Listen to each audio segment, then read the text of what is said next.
Okay, now we're gonna mount the bracket or the housing that the filter for filtering the cold air return is gonna go in. And that has an S-clip.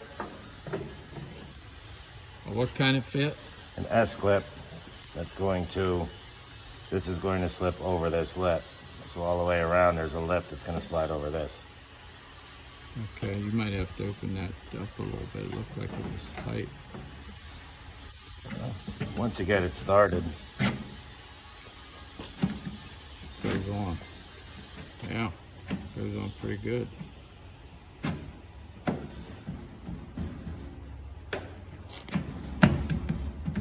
All right, very good. Now, do you put any screws in that? Or is that it just... can be screwed on. It doesn't have to be. Okay. Typically your plenum's going to get screwed onto here. Okay.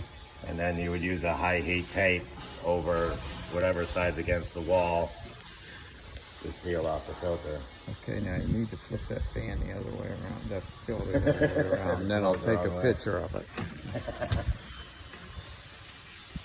I don't see what the difference would be. Okay, now the other thing we want to show you, and of course if you change your own air filters, you know this, but some people may not. There's arrows on these filters. They're designed for the airflow to go through them in one way.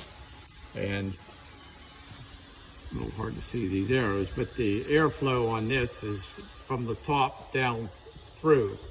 So the air is going to come down the top.